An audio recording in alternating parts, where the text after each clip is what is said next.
Muy buenas noches, señoras y señores, otra edición de nuestro programa Haciendo Historias. Primero le quiero agradecer mucho a la gente que nos envía mail a nuestro correo electrónico haciendohistorias@hotmail.com y a nuestro nuevo número de WhatsApp, que nos mandan muchos mensajes, salutaciones, felicitaciones, al 3794 97 60 02. Repito, 3794 97 60 02, donde pueden dejarnos sugerencias, donde pueden dejarnos saludos y también, por supuesto, participar por los libros gentileza de Leo Moglia. Y de paso, una felicitación a Moglia Ediciones por su exitosa participación en la Feria del Libro de la Ciudad de Buenos Aires, así que donde también ha participado el doctor Galeana, a quien voy a saludar. Buenas noches, Quito, ¿cómo estás? Buenas noches, y yo también tengo que agradecer a la gente que organizó la Feria del Libro Internacional en Santo Tomé Corrientes, que fue todo un éxito. Muchas gracias a los que nos atendieron y a todas las personas que miran el programa Haciendo Historia en la costa del Uruguay. Ahí está, un saludo grande para la localidad de Santo Tomé, que pueden ver a través del canal exclusivo de Consultora Publicitaria en YouTube todos los programas de nuestra tercera temporada 2018 de Haciendo Historia. Saludo ahora al doctor Dardo Ramírez Brachi. Dardo, buenas noches, ¿cómo estás? Hola Rafael, buenas noches, un gusto. Bueno, hoy un tema apasionante. Hoy vamos a hablar de una figura muy nombrada en la historia argentina y muy nombrada en la historia correntina, Justo José de Urquiza. Para entrar en situación, arrancamos con Dardo Ramírez Brachi y continúa el doctor Galeana. Desde que se inician los momentos primeros de lo que podemos llamar Argentina, con la Revolución de Mayo y los primeros años de desarrollo de la independencia, se va a instalar un tema primordial para la existencia del país, que va a ser la organización nacional. Sí. Inmediatamente después del proceso independentista, la preocupación va a ser la organización nacional. Y como en ese marco de organización nacional, el punto de inflexión necesario y primordial era la Constitución, una Constitución escrita, el proyecto para alcanzar esa Constitución generó distintos y diversos conflictos que llevaron a las provincias a un estado de belicosidad y guerra constante en los años posteriores a 1820. Cuando decimos estado eran las hoy provincias, digamos. Así es. ¿Por qué? Porque en el proceso de formación de lo que hoy conocemos como Estado Nacional Argentino, sí, existen primeramente la configuración de las entidades estatales provinciales, las que después, a través del Congreso del 53 y de la Constitución Nacional, van a dar lugar y origen a la República Argentina. Quería hacer referencia a que esta etapa, este proceso de construcción del Estado, va a estar sembrado por momentos de intensidad y de violencia descomunal en el Río de la Plata, en las luchas interprovinciales, en las propuestas de querer imponer un proyecto centralizado o descentralizado, lo que generará un marco de incertidumbre de varios años, aproximadamente entre 1820 a 1850. Casi 3 décadas de conflictividades permanentes, siempre en búsqueda de ese objetivo que era primordial en aquel momento, denominado Organización Nacional, y cuyo instrumento y elemento necesario era la Constitución Nacional. En este marco organizativo del país, las guerras civiles van a tener un rol determinante. Corrientes va a tener un rol determinante. Y a partir de la década de 1840, aproximadamente, a principios de 1840, va a ser electo gobernador de la provincia de Entre Ríos, por primera vez, Justo José de Urquiza. Esto va a ocurrir en 1841 aproximadamente. Y de ahí en más va a surgir una figura militar preponderante, de gran influencia, no solamente en la provincia de Entre Ríos, sino también en todas las provincias litoraleñas.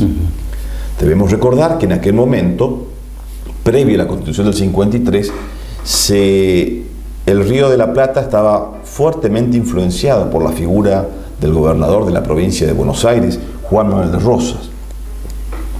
Y Justo José de Urquiza va a ser uno de los gobernadores aliados al rosismo durante mucho tiempo. Pero en esa construcción de alianza con el rosismo va a ser la figura de Urquiza quien le ponga límite y fijará el momento de inflexión y de derrota del rosismo en 1852. ¿Qué queremos decir con esto? Que en el marco de las guerras civiles cerrando argentinas, prácticamente esas 3 décadas. Así es. En el marco de las guerras civiles argentinas tenemos la figura de Urquiza, primeramente como aliado a Rosas, pero va a ser él quien, a través de su proyecto indistinto, a partir del pronunciamiento que se va a realizar en 1851, planteará una postura distinta, diferente de organizar inmediatamente el país. Por supuesto, el planteo de Urquiza estaba respaldado por una fortísima corriente intelectual de hombres que buscaban la necesidad de instalar una constitución escrita, entre ellos Sarmiento y Alberdi. Ambos, Sarmiento y Alberdi, van a ser puntales de aquella doctrina urquicista previo a la Constitución del 53. Aún más, Sarmiento va a formar parte del Ejército Grande, va a escribir un libro, va a ser boletinero, va a ser el que va a llevar adelante los registros del avance del Ejército Grande. Ejército Grande fue aquel ejército formado por las provincias litoraleñas al mando de Urquiza, que va a enfrentar a Rosas en la batalla de Caseros el 3 de febrero de 1852. Una pregunta que le quiero hacer, doctor, discúlpeme que le interrumpa, pero es necesario acá. ¿Cómo se sostenían económicamente esas campañas militares, por ejemplo? ¿Participaba el peculio de cada uno de estos líderes o todas las provincias involucradas, digamos, participaban de alguna manera? Porque enfrentar a Buenos Aires, que tenía en ese momento, si bien no era el poder económico que puede tener hoy, pero sí era una provincia más instalada, tenía el puerto y ¿cómo se llevaban adelante esas campañas en lo que a economía, me refiero logística? Los exactos tesoros provinciales se agotaban rápidamente con la guerra. El primer aporte lo hacía el Estado provincial con su tesoro, pero eso nunca alcanzaba y nunca bastaba. Razón por la cual se acudía a empréstitos forzosos, que eran confiscaciones más que nada. A los propietarios de ganado se le retenía el ganado, se le vendía el ganado y a cambio se le daba bonos como remuneración. Esos bonos, que generalmente no se pagaban, posteriormente con el tiempo el Estado le otorgaba tierras a esos beneficiados y generaba un Estado, digamos, una posibilidad de recaudar bienes y recursos. Correcto. Pero esto le costó a Corrientes también, las guerras civiles, un estado de pobreza casi absoluta.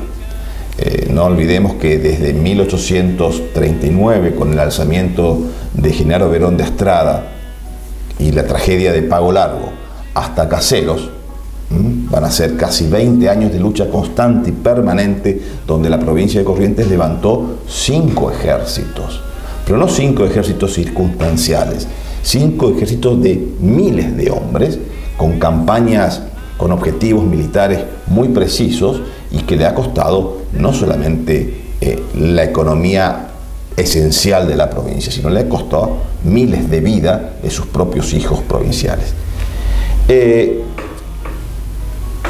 Urquiza va a ser artífice y va a ser protagonista esencial de todo aquel proceso.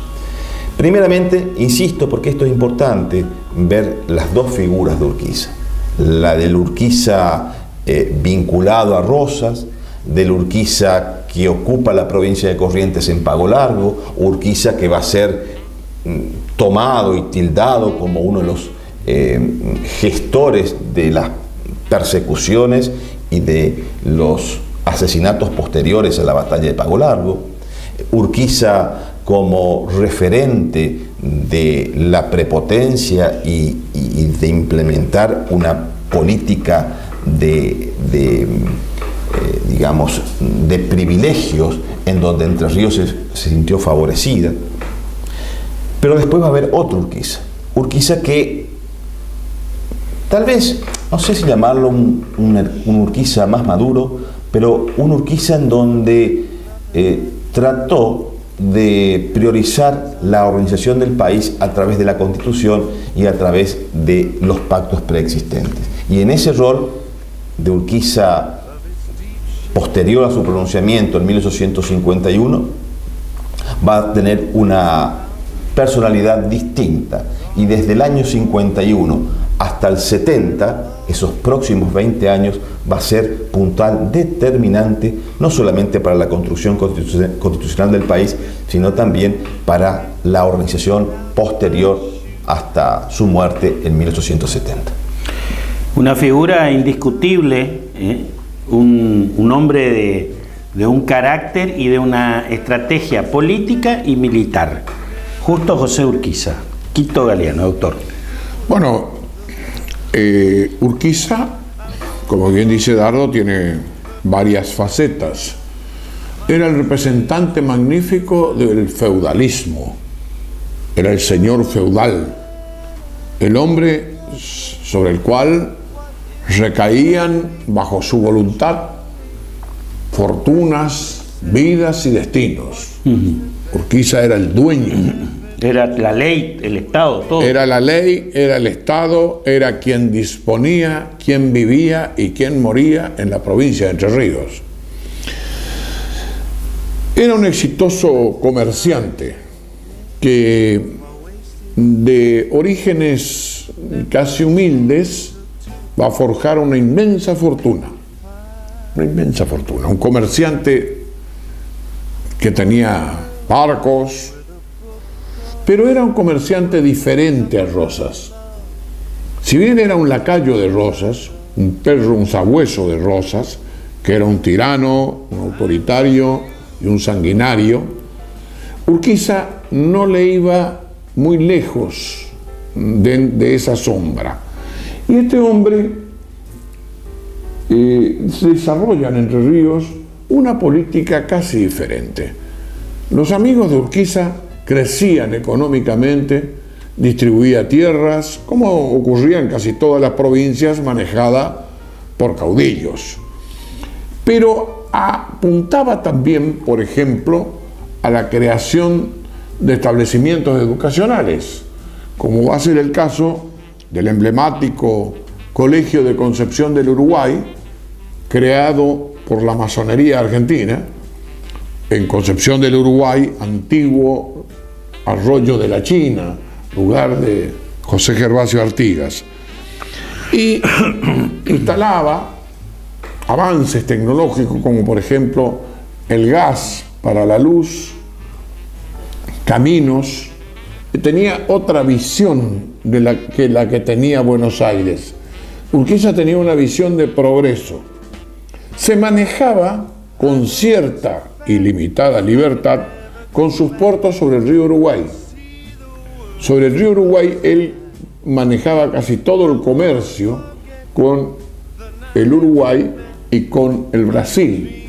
Por lo tanto, el bloqueo que Buenos Aires le imponía a las provincias de Santa Fe, Corrientes y al Paraguay no le afectaba de efectiva realización, digamos así, con respecto a la provincia de Entre Ríos.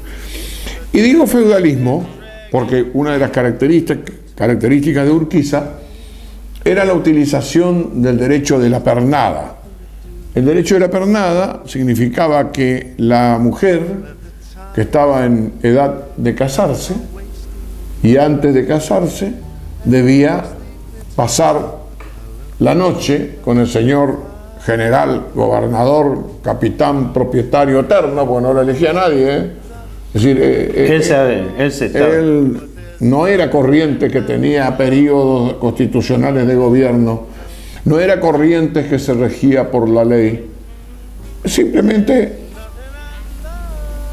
era el gobernador propietario y se terminó. Porque una de las tardías provincias argentinas es Entre Ríos. Entre Ríos dependía de Santa Fe, era la bajada de Santa Fe. Urquiza consolida en primer lugar el Estado entrerriano. Sí. Y en segundo lugar va a seguir con esa función de feudal. De ahí que se le atribuyan una cantidad enorme de hijos, que es verdad, los tuvo, aproximadamente 150 hijos, porque existen registros y en los archivos en que los reconoce, inclusive los reconoce por ley. O sea, todos los hijos son reconocidos por ley. Ese Urquiza, que... ¿Y ese reconocimiento para qué, doctor? Le pregunto. Todos llevaban el apellido Urquiza y después van a haber disputas entre los hijos por la herencia, porque dejó millones de pesos en la actualidad, dejó fortunas. Y ese Urquiza es el que va a participar en todas las campañas que le enviaba su patrón Juan Manuel de Rosas a la provincia de Corrientes. Ese es el Urquiza que va a entrar en Pago Largo y va al sonar de la banda del ejército entrerriano que derrota al bisoño ejército correntino, que creyendo Perón de Astrada que iba a recibir la ayuda del Pardejón Fructuoso Rivera y que iba a recibir la ayuda de los franceses con su flota, creyó, fue un ingenuo, y en esa batalla van a morir casi 2000 correntinos degollados con música. Se los colocaban en línea y venía el despenador, que era un asesino vulgar, y los degollaba. Es así que el jefe del ejército dice: ¿quién está haciendo esa matanza? Del ejército entrerriano. Y le dice: Urquiza, señor. Que vayan y párenlo a ese bárbaro, según dicen. Los que dicen, escucharon, que dijeron. O sea que no está documentado. Y fue Urquiza el de la matanza de Pago Largo. En esa matanza también intervinieron Leandro Gómez, un héroe oriental, que es tomado como un gran héroe por la defensa que hace en Paysandú, pero que en Corrientes fue un asesino vulgar y silvestre. Luego Urquiza va a ser la punta de lanza que va a estar permanente y constantemente amenazando la frontera correntina. Siempre Urquiza era el perro bravo que amenazaba la frontera correntina luego de haber saqueado la provincia de Corrientes en Pago Largo. Corrientes perdió el 90 o 95% de su riqueza, ganado, bienes, etcétera, expropiado por el ejército invasor. Más tarde, Corrientes recupera su libertad, porque así la historia viene a ser cíclica, con la bandera de Corrientes, patria, libertad y constitución. Se oponía a Federación o muerte, viva la Santa Federación, mueran los salvajes unitarios, etcétera, etcétera, que eran las banderas que llevaba Urquiza también. Este Urquiza, retratado muy bien por Urquiza Armandós, por Beatriz Bosch, por Martín Ruiz Moreno y otros tantos historiadores, va a comenzar a repensar su posición cuando la década sangrienta de Buenos Aires en 1840 le hace ver que está al lado de un hombre que no va a cejar en su manera de gobernar, en su autoritarismo, y que no va a respetar nunca un límite legal. Entonces Urquiza dice: en cualquier momento este tipo se va a venir contra mí y tengo que estar preparado. Y no solamente tengo que estar preparado para enfrentarme a él, sino para disparar en caso de ser derrotado, porque este no perdona a nadie. Claro. Acá no perdona a nadie. Y aquí que Urquiza comienza a tejer lazos con gobernadores, pero los únicos lazos que teje en realidad van a ser con Corrientes, con parte del Paraguay, porque hay tropas paraguayas, con el Brasil. Vamos a recordar que los brasileros integran el ejército grande, y una porción importante de brasileros, más de 5.000 hombres, si mal no recuerdo, santafesinos, indios, porque siempre nos olvidamos nosotros de las tribus que acompañaban a las tropas. Uruguay. Tropas uruguayas que le acompañaban a Urquiza. Y en esa patriada también van a estar Ricardo López Jordán, Urdin Arrián y otros tantos entrerrianos. Y esos entrerrianos forjan una cohorte de hombres que van a tejer un plan de tal manera que enfrentarse a Buenos Aires era el final. Urquiza va a colocar sus tropas en la batalla de Montecaseros en una posición tal que el que quería huir se iba al desierto. Estaba perdido, no tenía salvación. Y en su arenga hacia sus tropas le va a decir: miren, los que están enfrente, si nos derrotan, van a ir por nuestras mujeres y nuestros hijos. Así que recuerden, en esta batalla o ganamos o perecemos y dejamos el saqueo y la violación para los que están enfrente. ¿Quiénes estaban enfrente? Porque también es digno decirlo. Enfrente estaban las tropas de Rosas. ¿Pero eran las tropas de Rosas solamente? Eran italianos, eran ingleses, eran franceses, sardos, cerdeños. Las tropas de Rosas era un conglomerado internacional, formaba un ejército internacional de la misma manera que formaba el ejército grande de Justo José de Urquiza. Y bueno, sabido es que la batalla de Montecaseros se produce la derrota total de las tropas de Rosas. Rosas tiene que huir disfrazado de marinero inglés con sus dos hijos, Juan y Manuelita. Se embarcan en un buque inglés, cargan los tesoros que tenían, una fortuna, cargan en el buque inglés, y los ingleses, amigos eternos de Rosas, amigos eternos, que nunca dejaron de ser amigos, lo reciben y él vive y muere en Inglaterra, tranquilamente, sin pena ni gloria. Urquiza no dejó de ser sanguinario, siguió siendo sanguinario. Pues después de la batalla de Caseros, por ejemplo, lo ejecuta Chilavert. Era héroe de la independencia. Chilavert vino con San Martín. Fue uno de los artilleros más conocidos de la historia argentina. Y después a un batallón que se había rebelado en Santa Fe, al batallón Aquino, a todos los del batallón que se habían rebelado y se habían pasado al ejército de Rosas, los cuelga de cada uno de los árboles de San Benito de Palermo. En cada árbol había uno o dos colgados. Es decir, no le tuvo perdón a ninguno. Los liquidó a todos.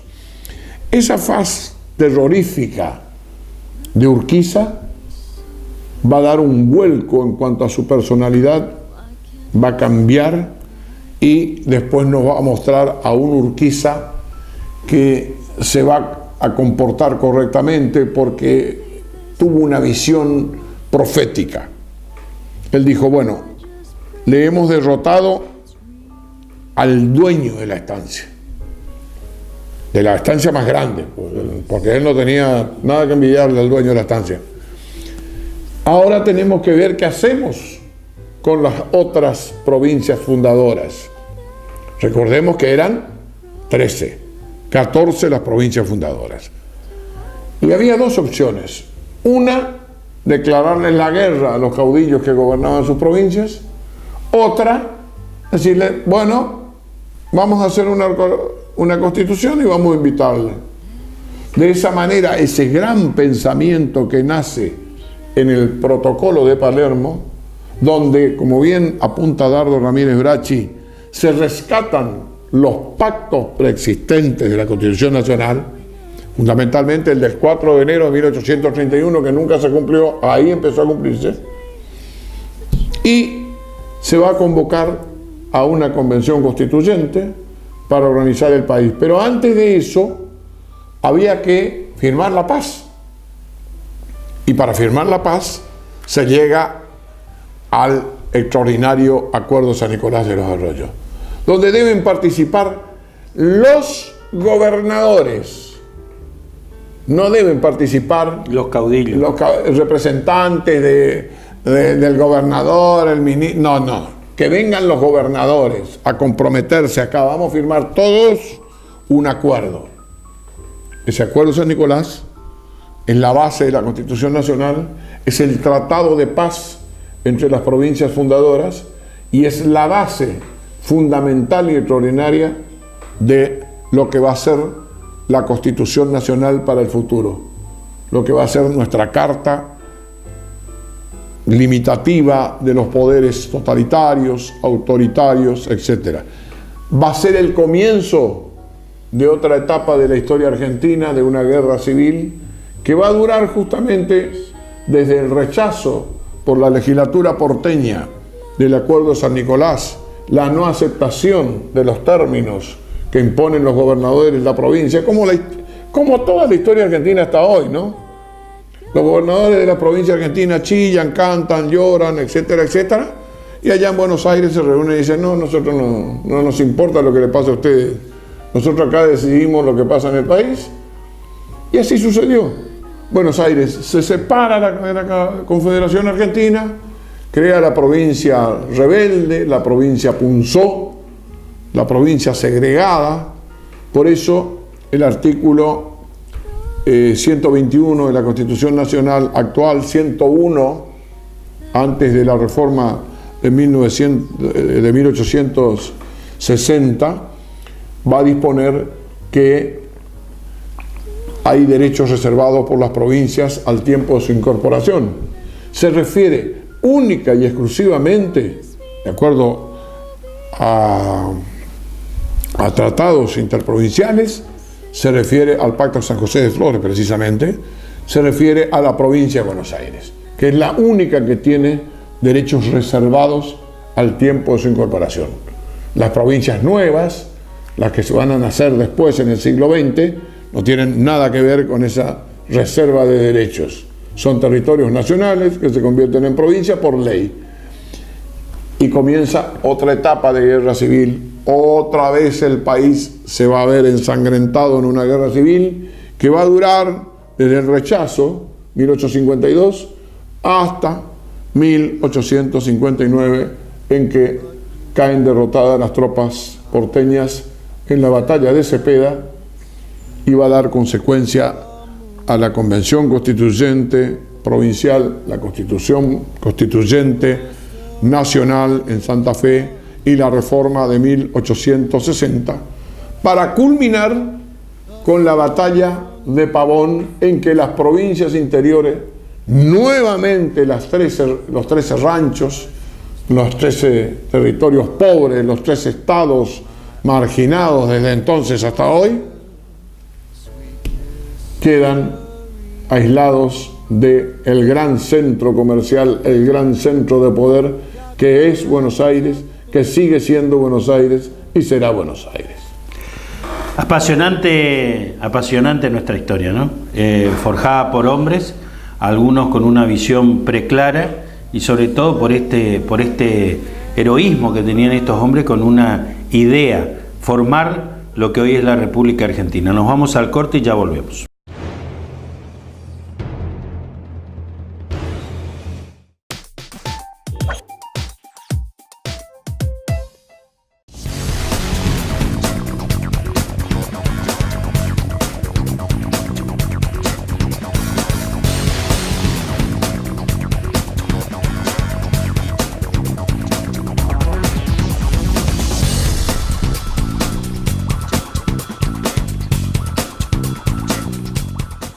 Erudito, Litoral, la información más calificada. Sorteos, promociones y muchos más beneficios. Deportes, sociales, policiales, política, con más suplementos. Ellitoral.com.ar, la mejor cobertura online. El Litoral, el diario de hoy.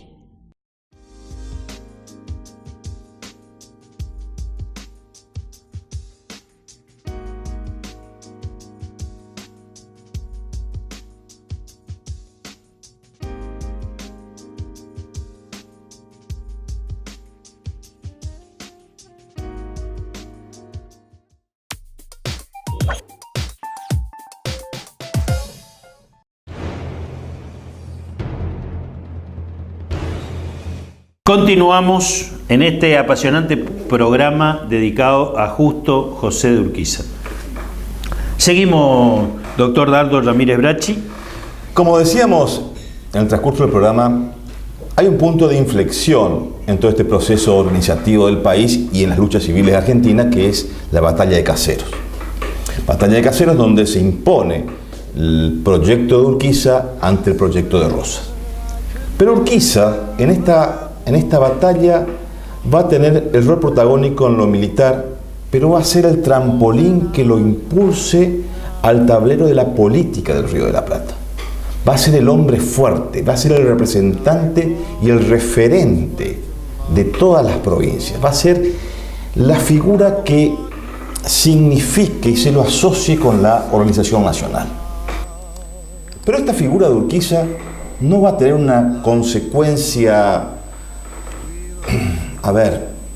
exitosa sin tener en cuenta el apoyo y el protagonismo de la provincia de Corrientes.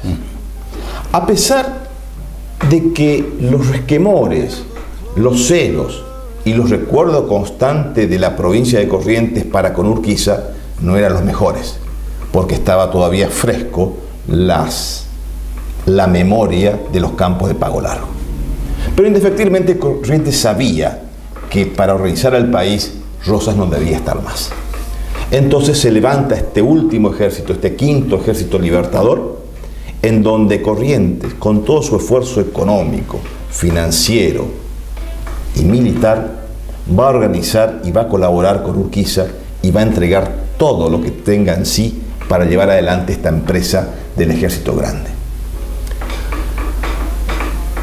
Urquiza va a solicitar a Corrientes su ejército, su economía y sus balsas. Urquiza va a solicitar a la provincia de Corrientes la construcción de las balsas para cruzar el Paraná. Porque no era simple ocupar o invadir la provincia de Buenos Aires, totalmente artillada, forjada con sus ejércitos, con un ejército que debía pasar uno de los ríos más caudalosos del mundo. Había que cruzar el Paraná.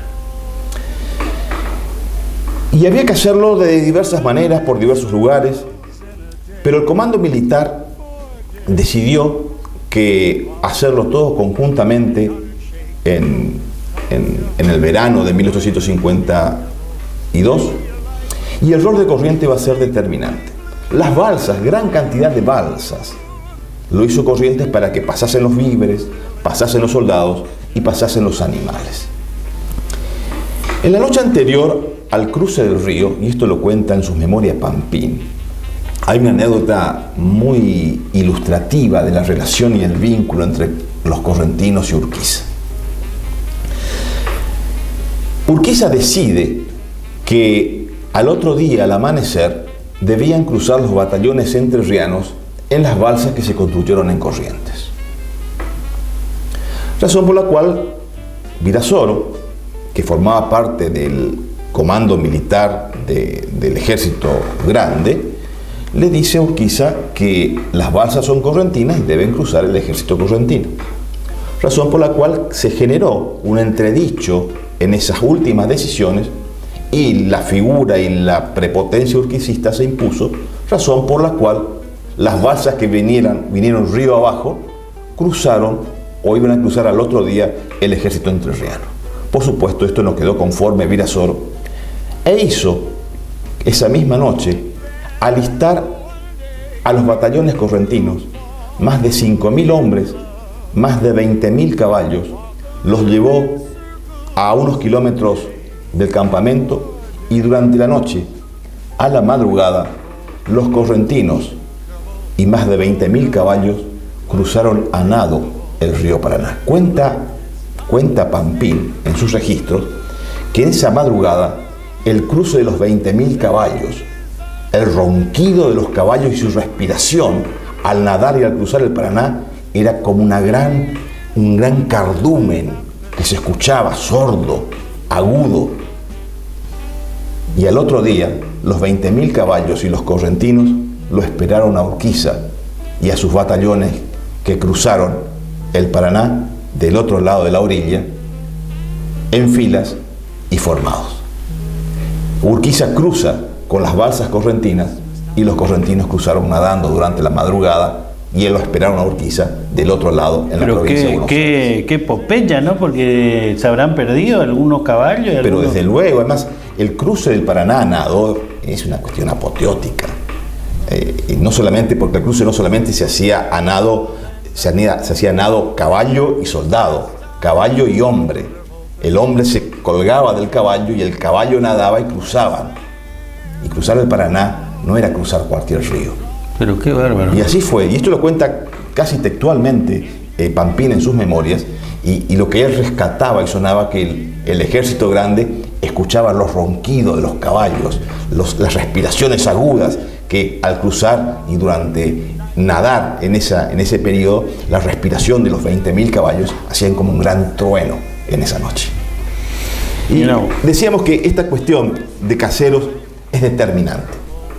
Determinante porque va a ser el punto de inflexión para la figura de Urquiza y el punto para la construcción de un pacto preexistente fundamental, como dijo el doctor Elena hace un rato, que conformó el Acuerdo San Nicolás de los Arroyos. Sí. Que va a ser un acuerdo fundamental. ¿Por qué? Porque la participación de los gobernadores de provincias van a tener la representatividad de sus legislaturas, lo que marcará... Los que estaban presentes. Desde luego. Lo que marcará en ese marco, en esa reunión, la soberanía plena de las provincias.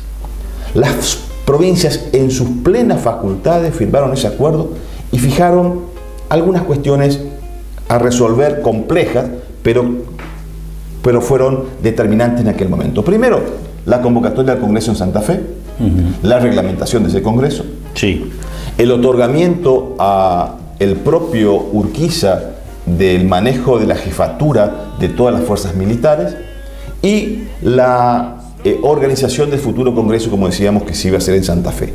Estas cuestiones van a ser puntales, determinantes en lo que va a ser la segunda instancia de las guerras civiles argentinas. Las guerras civiles argentinas, que a partir de 1853 no van a disminuir, pero van a tener otro tenor. Van a ser guerras civiles con una constitución jurada. Guerras civiles con una constitución aceptada, cuyo único estado rebelde va a ser Buenos Aires. Y esas luchas internas van a estar constituidas por esta disputa, de esta dicotomía entre la Confederación Argentina, cuya capital va a estar en Paraná y cuyo primer presidente de esa confederación en 1854 va a ser justo José de Urquiza, y el Estado de Buenos Aires, que buscando sus intereses particulares se separó para luego incorporarse en 1859 en el Pacto de San José de Flores. Doctor Quito Galeano, para cerrar. Como bien afirma el expositor anterior, resulta que comienza otra etapa en el país y Urquiza se encarga de organizarla.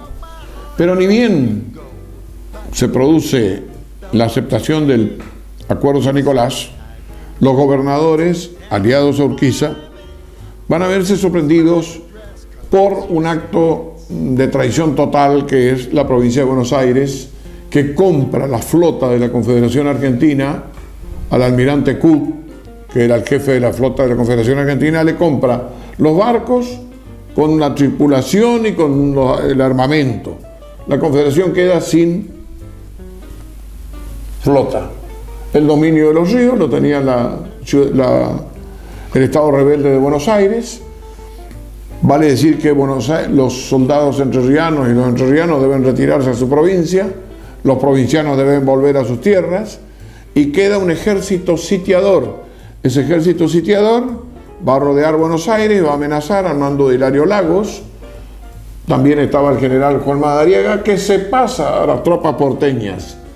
Ese error garrafal de la provincia de Corrientes casi le cuesta la invasión por parte de Urquiza a la provincia de Corrientes. Los residuos de las tropas de Juan Madariaga van a ser salvados por Juan Gregorio Pujol cuando desembarcan en Concepción del Uruguay tratando de atacar Concepción del Uruguay. Los entrerrianos los derrotan totalmente. Los pocos que llegaron se salvaron gracias a la mediación de Pujol.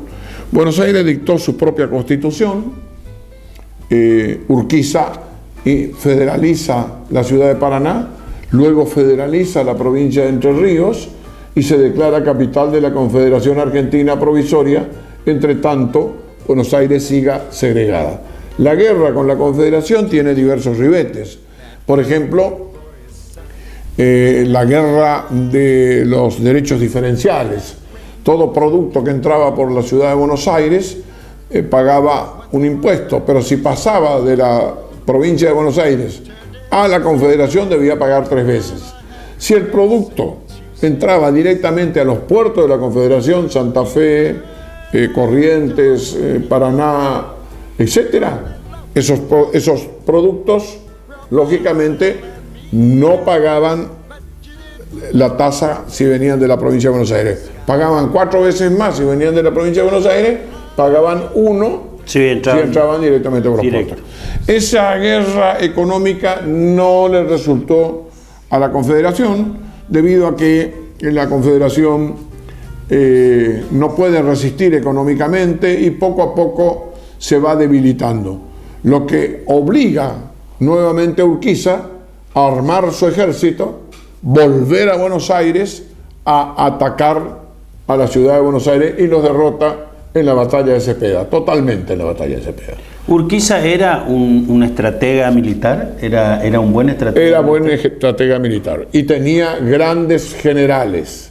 Le tenía a Urdín Herrián, le tenía a Ricardo López Jordán, le tenía a Leandro Gómez, tenía grandes generales, grandes militares, eran grandes estrategas, manejaban la caballería entrerriana. La caballería entrerriana era temible porque eran, diríamos, un ataque atroz y actuaban en forma envolvente, trataban de destruir el centro, amenazando el centro y después los envolvían. Y en esa batalla está derrotado Bartolomé Mitre. Sin embargo, los porteños nuevamente, dentro de sus intrigas y dentro de sus movimientos, logran aislarlo a Urquiza. La conducta de Pujol es una conducta bastante ambivalente. Urquiza le tenía bajo custodia a Pujol, bajo control permanente a Pujol, porque Pujol en alguna medida simpatizaba con Mitre, de alguna manera. Si bien Pujol era un hombre de principios, era un hombre de leyes, de palabra, Pujol se ve traicionado en la batalla de Pavón. Y así los correntinos vamos a sufrir otra terrible sangría después de la batalla, cuando las tropas se están retirando hacia Corrientes, en la provincia de Santa Fe, donde son masacrados los correntinos, lamentablemente, con algunas tropas cordobesas. Es así que Entre Ríos se aísla de la Confederación, cierra sus fronteras, no quiere más lío, no quiere alianza con los gobernadores y queda en manos de Mitre, que va a empezar otro periodo de represión a las provincias interiores. Nuevamente Buenos Aires queda a cargo del país, del centro comercial, del poder económico, del poder político y ya provista de una constitución que las provincias lograron en 1853, cuando la sancionan el 1 de mayo, la promulgan el 25 de mayo y la juran solemnemente todos los pueblos el 9 de julio. Esa gloriosa Constitución nació acunada con la sangre de muchas personas, con la sangre de los correntinos. El que hizo las balsas fue nuestro conocido prócer, Pedro Ferré. Claro, el Calafate. Cuando dijo Dardo, exacto, me imaginé que las balsas fueron hechas. Las balsas fueron hechas por correntinos y por Pedro Ferré como Calafate, como carpintero de Rivera. Este proceso, como bien lo dijo usted, es importante analizarlo desde la perspectiva económica y financiera, porque lo que llevó a que el Congreso de la Nación exigiera a Urquiza que solucione la unidad nacional por la paz o por la guerra, era porque la asfixia financiera de las provincias no podían desarrollarse. Necesitaban incorporar al puerto, controlar al puerto y hacer que el puerto se someta a la Constitución Nacional. Exacto. Eso fue el talón de Aquiles, o sea, que lo que no, del sistema. Lo que no se ganó en la batalla, se ganó, ganó económicamente a través de la economía de Buenos Aires. Sí, señor. Indefectiblemente en la construcción, claro, lo que pasa es que la identidad y la construcción que tiene la República Argentina por sus condiciones geográficas, por su puerto único, por su situación en donde las fuerzas de centralización por parte de Buenos Aires no solamente manejaron económicamente los vínculos y las relaciones interprovinciales, sino que después también como consecuencia terminaron manejando los vínculos políticos. Claro. ¿Qué es lo que ocurre ahora? Lo que ocurre ahora, achiquen las provincias, achiquen. Sí, sí, pero ellos no. Nosotros no. El enorme pulpo gigante del Estado Nacional sigue igual y... Que es la causa de muchos males. Diario La Nación, que es un diario muy serio, a mi modo de ver, le dice el gigantismo del Estado Nacional, si no se achica, nosotros seguimos siendo, diríamos, las víctimas propiciatorias de un ajuste que no se puede dar en ninguna provincia, se puede dar un ajuste. Se quita el empleo público en las provincias y desaparece la provincia como tal. Claro, porque es distinto Buenos Aires, que tiene conglomerados industriales y comerciales, que la provincia, que muchas veces el empleo público es el sostén. Y tienen el puerto, ellos cobran por lo que sale, cobran por lo que entra, cobran por su intermediación, cobran por todo.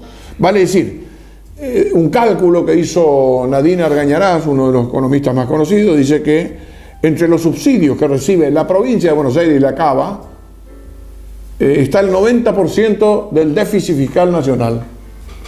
¿Quiénes reciben los subsidios?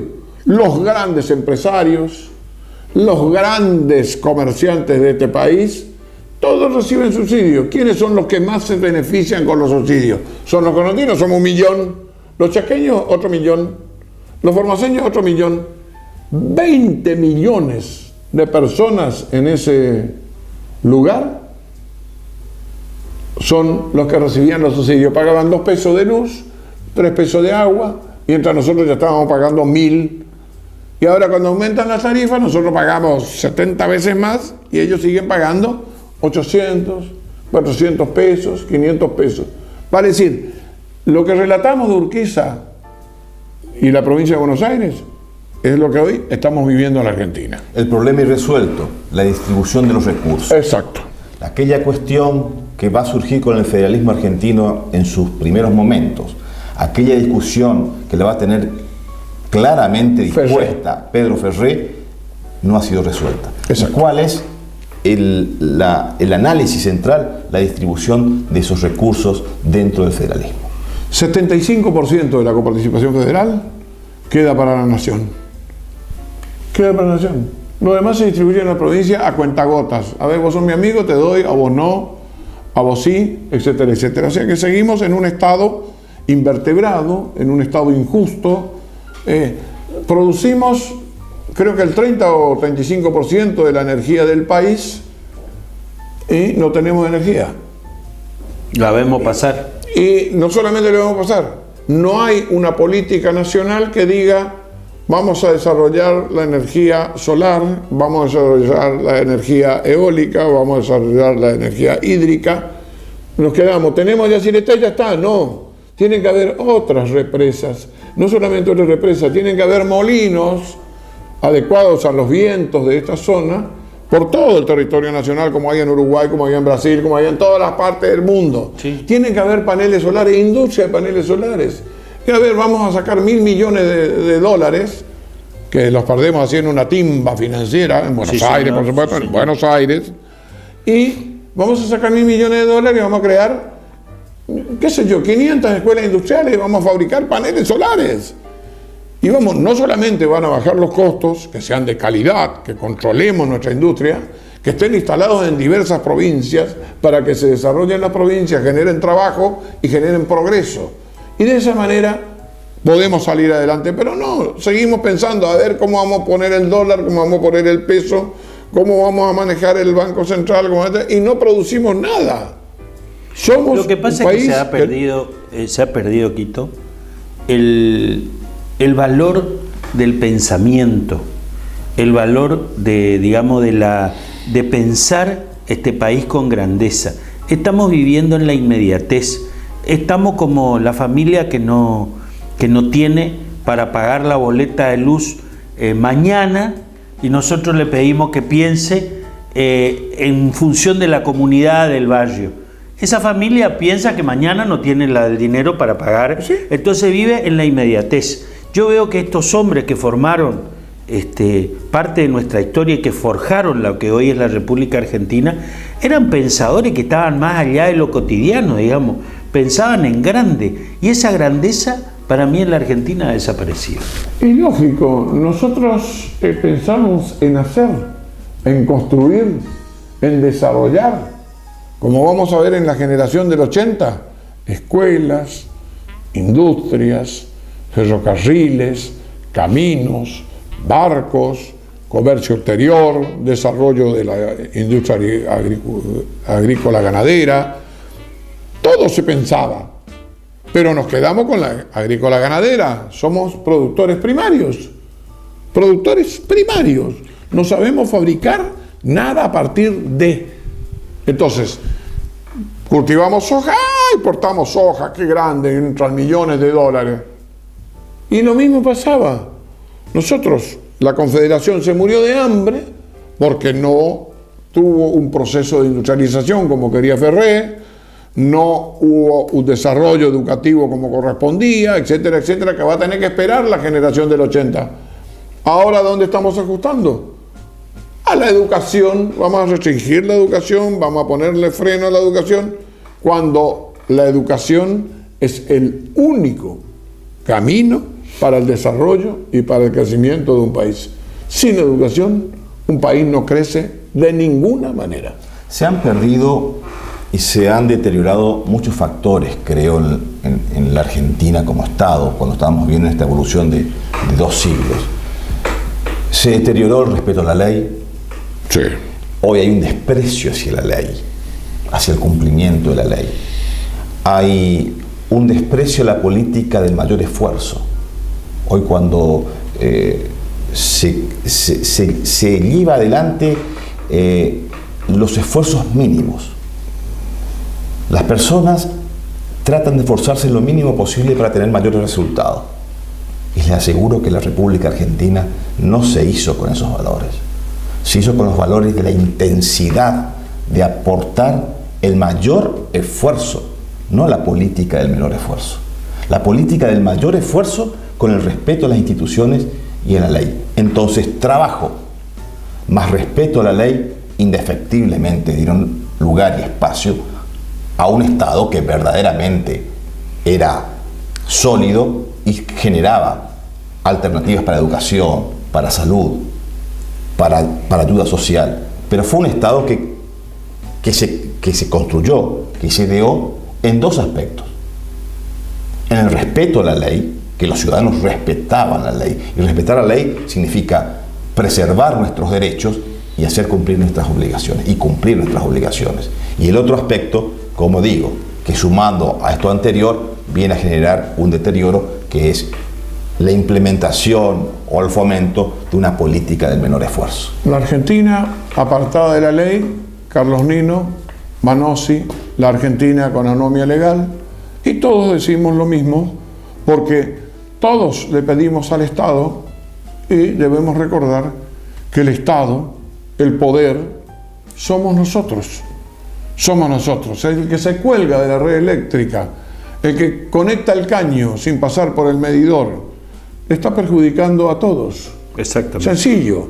Es decir, el país de la viveza criolla, el país del ardid y el país de los grandes hipócritas. Grandes hipócritas hacen que este país sea como el cangrejo, un paso para adelante y 3, 4 para atrás. Cuando los argentinos aprendamos que tengamos que ser un poco más sinceros, un poco más honestos, un poco más meritorios, y como bien se ha dicho, el trabajo, el esfuerzo, el sudor, el que le brindemos a nuestros hijos el ejemplo en la casa, que sus padres trabajan para que ellos puedan ser mejores. Hoy los chicos no quieren estudiar, hoy los chicos viven la dolce vita, y eso no puede ser. Tenemos que ser respetuosos de la ley, de la República. Los principios de la República, de la Constitución Nacional, deben ser irrestrictos. Y esos principios irrestrictos nacen del cumplimiento de la ley. Señoras y señores, en Infobae hay una nota muy linda sobre que Argentina debería ser igual a Australia. Partieron juntos más o menos históricamente, y hoy uno ve un país desarrollado como Australia, y Argentina, que era un país desarrollado, fuimos a ser un país subdesarrollado. Esto no es por culpa de nadie, solamente de los argentinos. Nos volvemos a ver en 7 días con un nuevo programa. Gracias, doctor Dardo Ramírez Brachi. Gracias. Gracias, doctor Quito Galeana. Nos volvemos a encontrar en 7 días por este mismo canal.